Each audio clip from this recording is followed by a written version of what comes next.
March 4th, I made $22,000 trading GJ, and in this video today, I'm gonna break down my mindset.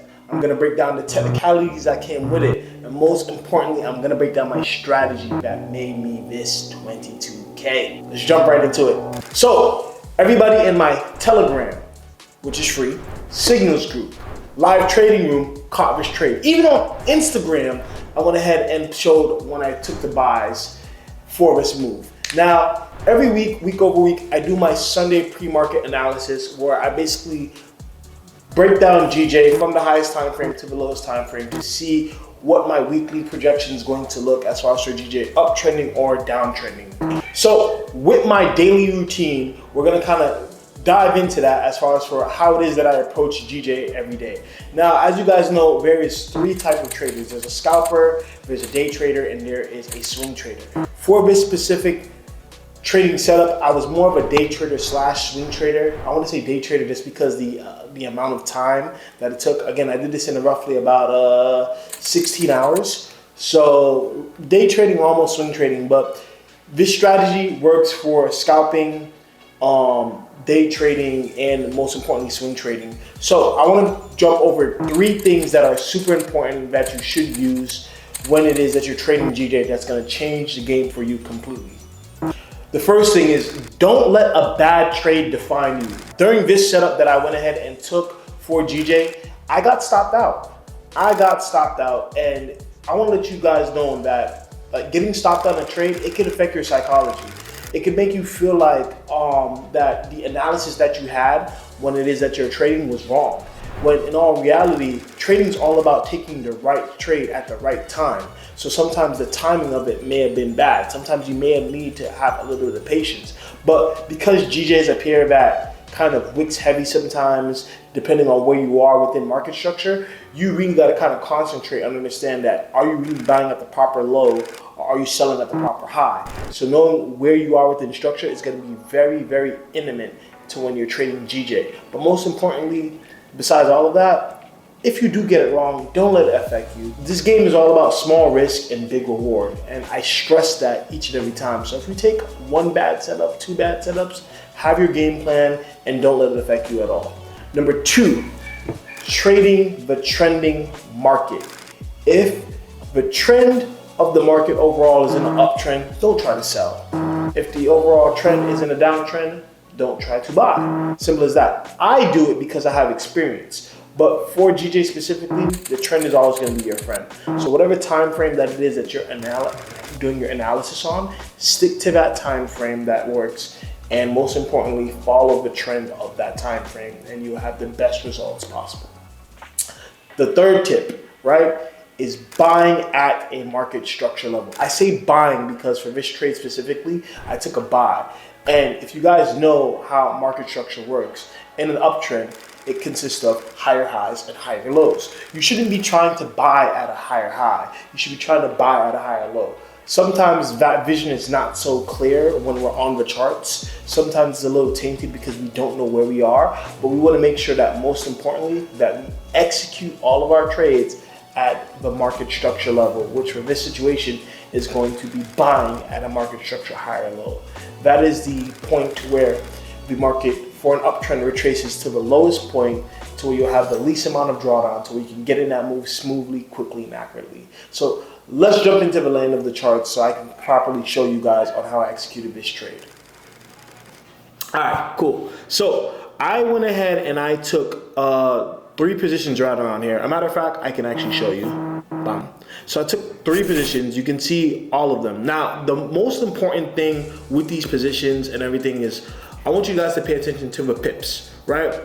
It was not a lot of pips that were caught. I don't want to say it's a lot because I did catch them, but I scaled in, right? So I scaled in and I closed all of them all at one point in time. Now, for these first, I think four? Yep, for these first three, these were the three that I went ahead and caught this Sunday going into today, right, which is Monday. I added these three positions and you can see the entries and everything of the such. Now, I called the signal for my free Telegram group like around 6:30. We got stopped out, whatever the case may be. This was a second entry. They got a better entry because spread is kind of kicking my ass at the time. But you can say, boom, this is where I got in and this is where I got out, right? Cool beans. I got out like around sometime this morning, and then when I got out of these moves, you can see that I got right back in around here, and I got out later, which if you look at GJ now, this is where price is at now. So we actually, if I would have helped the trade, I would have made 50 pips, but moral of it is, let's kind of break down this move. So I'm going to start from the 4-hour time frame just so it's the cleanest. So you can see here that this is the higher time frames, higher low. You can see that I have mini structure in between here, but this is the higher low and this is the higher high. So I know exactly where I am within structure overall, which is number 2. Knowing where you are within the trend is your friend. So as long as you kind of stick to the trend overall, you'll be good. So I have my higher high here, and then boom, I have my higher low here.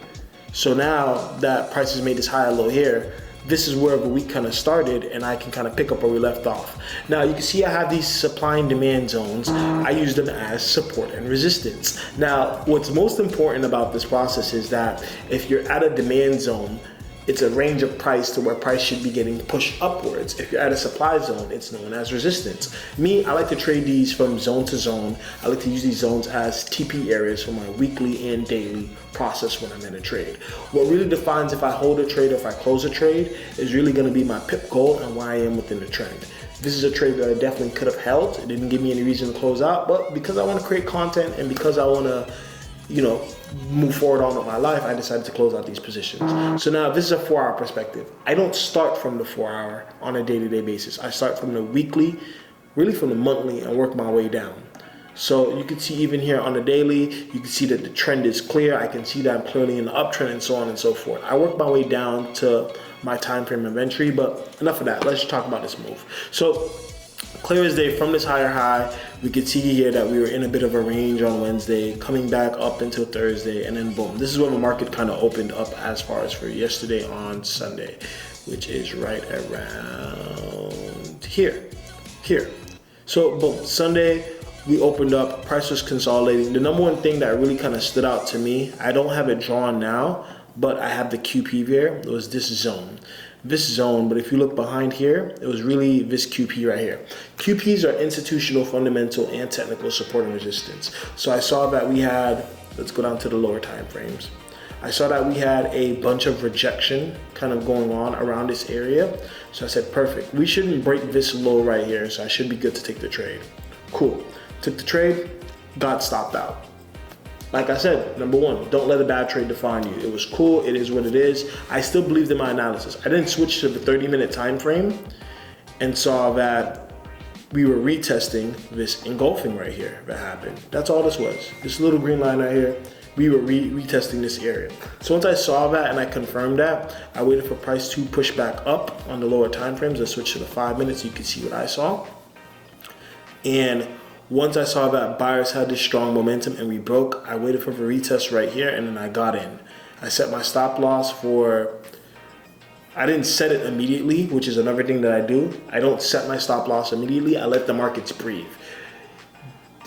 In this game, it's all about risk to reward, but you have to know how to control your risk and how to gain your reward properly. You just don't jump in and set a stop loss. You let the move breathe and navigate. So what I did at that moment in time after I entered, which again, I entered right around here. Let me make it clear, right around here is where I entered after this retest.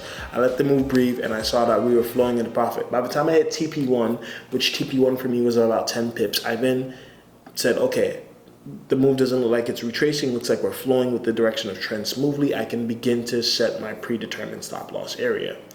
Boom. You can see going in here, it was like around 2 a.m. that we really kind of kicked in and hit TP2. I was up, but I was half asleep. My stop loss was set, so I wasn't worried about nothing. Fast forward to this morning to where I woke up like around 4:45-ish, which is somewhere around here. I saw that we were still moving, pushing up into the day. I woke up, I took a nap, and then boom. After I woke up from my nap, boom, I saw that the move was doing this retest of this zone right here, which we broke, and then we came for a retest, and I was like, all right, cool. this is where I'm gonna get out at. You see right here, the exits for these positions was all around 419, 419, 419, which is boom, basically the interaction between this zone right here where we caught the retest, boom. Then, because it's a new day and I do live trade, I took the buy around, I caught the buy like around, let me tell you right now, this time was position, yeah. I caught the buy like around like 7-ish. Yeah, as soon as I closed out, I opened these buys. And again, you see 23 pips, but I let it breathe, but my stop losses are always set like around 13 pips. And that's because I like to keep again, I know what I'm risking for what I'm trying to get my reward off of. And boom, the market shot up, and you can see I closed roughly somewhere like around here at 30 something pips. But again, I could have held the move and caught 50, but it's not about that. So quick, simple, and easy. That's the aspect of it about taking the trades. I took this trade because this was Sunday's profits. I took this trade today because this was Monday's profits, and there's gonna be a trade tomorrow because I trade on Tuesdays. So that's how I made 22K. And I'm sorry, I kind of missed the whole part right here. When I took the trade right here, I did take a L. I added 2 positions for 20 lots, which we'll go into later in this video, and I got stopped out. I got stopped out and I lost 4K, which is specifically 10 pips each trade, which is what I was willing to lose for this trade. So I saw that and I closed out, but it's cool. I lost 4K, but I ended up making 22. So we ain't tripping, you know what I'm saying? But when I scaled in right here, I added those same 2 entries again, and then I ended up closing out. Well, really 3. I entered 3 because I was super confident, as you can see. 1, 2, 3. Yep, I entered 3 right here because I was super confident. You can see the price levels and everything. I got one at 190.42, 190.99, and 186.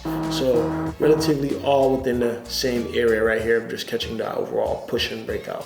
Now, as far as for right here goes, I only added 2 positions right here. You can see I added one at 534 and 536.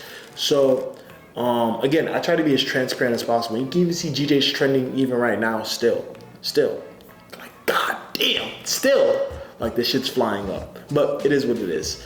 I know listen, if you guys are in my live room or my signal room and you guys are watching this right now, I fucking love y'all because I know y'all guys are eating off this move right now. And as soon as I'm done doing this, I gotta let y'all guys know that the TPs got spanked. But anyways, again, the reason why I mainly took this trade right here was because if we backtrack on the 1 hour, we have resistance here that should be used as support over here.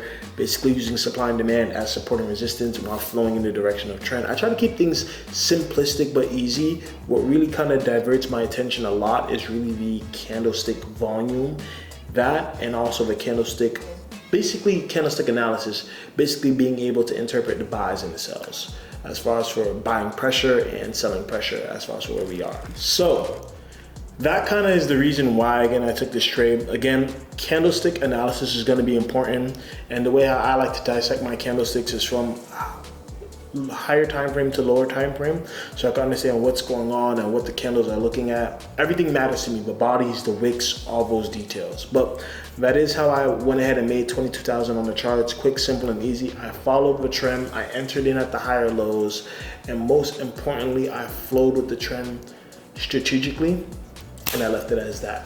But we're gonna leave it as that, and we're gonna continue. So we're gonna kind of jump into a little bit of part of this video as far as for why I took profit and when I knew to take profit. Let's jump right there. I took profit because every day I trade, I have a trading plan. Not only that, but I mix my trading plan with a little bit of my technicalities as far as for supply and demand and overall TP levels. Now, when it comes to TP, whenever I call a trade for my students or everything, I give TP levels as far as for the amount of pips gained. Now, for me, my daily pip goal is anywhere from 30 to 100 pips. If I get the minimum of 30 and I see the moves rotation, I'll get out. But if I gain more than 30 pips and the move doesn't give me a reason to get out, cool. Let's talk about risk management. This account, I've been building this account from 25K and now it's up 131K. Building this account has not been fucking easy. But at the same time, I know I make it look easy. But risk management comes into details. I know specifically what I'm risking for my reward, especially with the lot size conversion being on certain prop firms, our brokers not being the same. I'm confident in my lot. So crafting out your plan as far as for what you're gonna risk for your reward each and every trade is very vital. I knew that me adding those 2 positions, I was perfectly okay with risking anywhere from 4 to 6K. I was perfectly fine with that, which means I would have been okay with my trade going in drawdown 6K. What, did I let it go there? No, because I look at it as a game of opportunities as well. So when it comes to risk management, if you let your trades go into more drawdown, you're gonna be prone to doing less opportunities in the market when it kind of comes around to it. So I wanted to keep my opportunities high and my risk low, so I cut it. I waited for the next best setup. The next best setup came literally 10 minutes after I got stopped out, which is some GJ shit, which it is what it is. And then I did the same thing. Now, the only difference that I did was before I did 220 lots, right? Risking 4 to 6K minimum. This time I did 3, and I risked from 6 to 8K minimum, which I was ready to take that as an L. You know, what is it? Work hard, grind harder. I think that's how it goes. Don't quote me on that shit. But anyways, again, knowing what you're risking for your reward is gonna be super significant.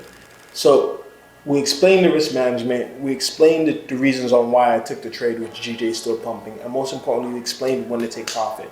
Those things are all gonna be vital. Keep in mind, I do all this for free. I give out free signals, you know what I'm saying, in my Telegram group. You know, I do have a mentorship where I teach you how to make a bag like this as well. So if you want to tap in, join my free Telegram group. Link is in the bio. I also have my mentorship in there. You don't got to tap in, but I'll keep on bringing the heat, and I'll see you guys on the next one. We lifting up out of here.